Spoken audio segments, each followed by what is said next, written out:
अस्सलाम वालेकुम दोस्तों, उम्मीद है आप सब खैरियत से होंगे। आज हम फिर से हाजिर हैं इन्फॉर्मेटिव लाउंज की एक नई वीडियो के साथ। उम्मीद है आपको आज की वीडियो पसंद आएगी। दोस्तों, दुनिया भर से आने वाले लाखों मुसलमान काबा शरीफ का तवाफ़ करते हैं।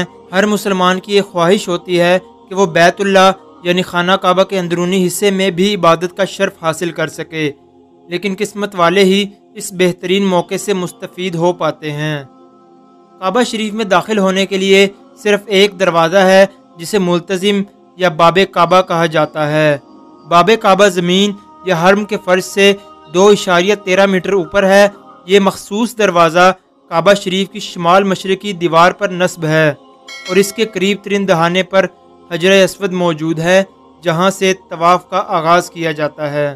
खाना काबा के मुक़द्दस दरवाज़े की तनसीब और तज़ीनो आराइश तकरीबन 14 मिलियन सऊदी रियाल से हुई, जो कमो बेश पाकिस्तान के 37 करोड़ पाकिस्तानी रुपए से ज़ायद बनते हैं।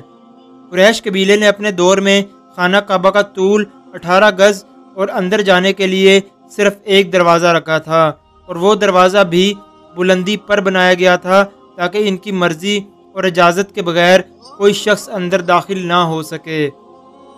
सन 1977 में शाह खालिद ने दरवाज़े और इसकी खूबसूरत तरीन आराइश का हुक्म दिया। नए दरवाज़े को 2.5 सेंटीमीटर मोटी एलुमिनियम की तह से बनाया गया और इसकी बुलंदी 3.1 मीटर थी। यहाँ आपको ये बताते चलें, इस दरवाज़े पर सोने और चांदी की परत चढ़ाई गई। खलीजी अखबार अल अरबिया की तफसीली रिपोर्ट के मुताबिक माजी में काबे का दरवाज़ा हर माह 2 से 3 बार खोला जाता था ताकि तमाम लोगों को दाखिले का मौका मिल सके। ताहम अब ये पूरे साल में सिर्फ 2 मरतबा खोला जाता है। एक मरतबा यकम शबान को गुस्ले काबा के मौके पर और दूसरी मरतबा यकम जुल्हज को इसके गुसल और नए गुलाफ की तब्दीली के मौके पर। इसके अलावा ये खादिम हरमैन शरीफैन की इजाज़त से मुमलिकत के खसूसी मेहमानों के लिए भी खोला जाता है और आम फर्द का अंदर दाखिल होना सख्ती से मना है। बैतुल्लाह को आम दाखिले के लिए अब नहीं खोला जाता है।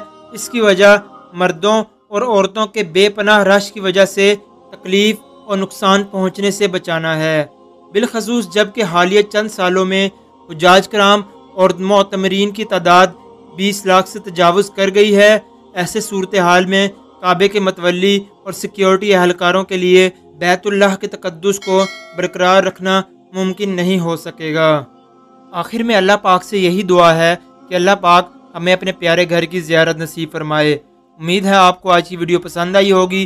वीडियो अच्छी लगी तो चैनल को सब्सक्राइब करना मत भूलिएगा और बेल के आइकन पर ज़रूर क्लिक कीजिएगा। वीडियो को लाइक, कमेंट और शेयर ज़रूर कीजिएगा। अल्लाह हाफिज़।